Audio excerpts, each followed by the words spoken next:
Et on revient donc sur ce témoignage que publie ce matin Paris Match, le témoignage de la fille de François Bayrou.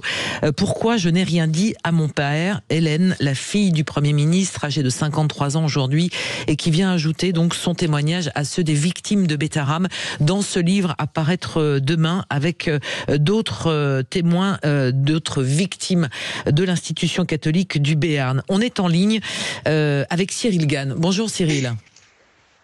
Bonjour, comment allez-vous ? Bon, ça va, c'est à vous qu'il faut demander ça. Alors, on se connaît évidemment puisqu'on a eu l'occasion d'échanger ensemble depuis la révélation et les révélations qui s'enchaînent dans l'institution Betaram, avec l'ouverture aussi de sa commission d'enquête parlementaire qui se déroule en ce moment même.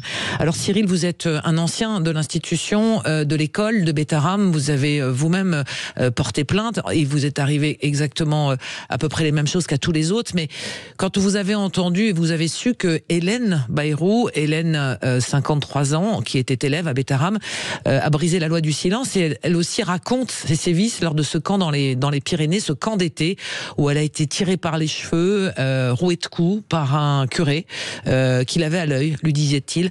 Qu'est-ce que vous avez ressenti ? Est-ce que pour vous c'est un témoignage qui va peser ? Alors, ce témoignage est intéressant. La première des choses, c'est que c'est le premier témoignage dont j'entends parler sur des violences dans le cadre des colonies. C'est-à-dire que jusqu'à présent, on a toujours parlé de ce qui se passait dans le cadre du collège et de l'école. La deuxième des choses qui est intéressante dans ce témoignage, c'est la violence, en fait, dont cette dame a été victime. Parce que on a cette fameuse interview de Ange Mur qui expliquait qu'on nous collait des baffes en public, mais la majeure partie des violences intenses se passait dans l'intimité d'un bureau.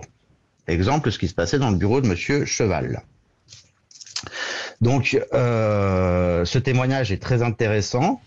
Ensuite, il y a quelque chose qui m'interpelle, c'est que donc j'ai lu ça hier soir parce que j'ai été contacté par vos collègues qui m'ont donné ça hier soir. C'est que on parle de 40 personnes qui étaient dans ce camp et qu'on n'a qu'un seul témoignage. Donc, la première des choses qui m'interpelle, c'est que ils ont dû forcément avoir d'autres victimes. L'autre chose qui m'interpelle, c'est que on n'a personne qui confirme avoir été témoin de ceci. Et ça, par contre, ça serait quelque chose d'intéressant, c'est de trouver quelqu'un qui confirme, parce que c'est quand même un peu surprenant qu'on ait d'un côté un élève qui dit « j'ai été frappé à côté de cette fille en études » et que elle n'a pas transmis à ses parents. Mais par contre, quelqu'un de la même époque qui a été témoin de l'intensité de ce qu'elle a traversé, puisque ça a quand même été violent, elle a terminé avec ses vêtements souillés, etc. Il y a personne qui dit oui, moi j'ai vu. Donc ça veut dire pour vous qu'il y a quelque chose, il y a encore peut-être des parts d'ombre, en tous les cas des témoignages encore à les creuser, mais malgré tout, son témoignage, il vient avec d'autres, comme le vôtre, hein, Cyril Gann.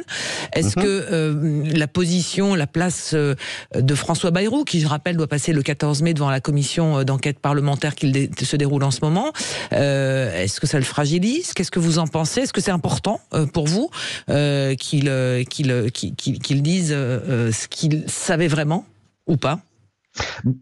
C'est important, oui, parce que d'un coup, en fait, Monsieur François Bayrou passe dans le camp des victimes. Et oui. D'un coup, il est victime. Donc, forcément, ça interpelle, quoi. C'est un sacré joker.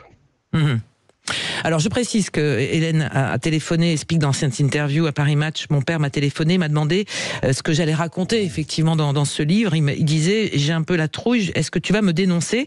Et il m'a dit mais de toute façon je te fais confiance, partout où tu iras, j'irai. On voit la confiance entre un père et sa fille, mais ce témoignage peut être une bascule, hein, vous dites Cyril, aussi dans ce dossier. Alors effectivement, il y a une certaine forme de bascule là, parce que d'un coup, ça change beaucoup la donne de beaucoup de choses. Oui. Ensuite, il y a des éléments qui font que on est sur le groupe des victimes de Betaram dont j'ai été exclu. Dont j'ai été exclu il y a 48 heures sans aucune explication. D'accord. Sur un groupe où on nous dit qu'il ne faut pas parler politique. Mais force est de constater quand même que l'entourage de M. Bayrou est assez proche de toute cette histoire. De tout ça. Donc pour vous, c'est effectivement... Voilà, Ouais.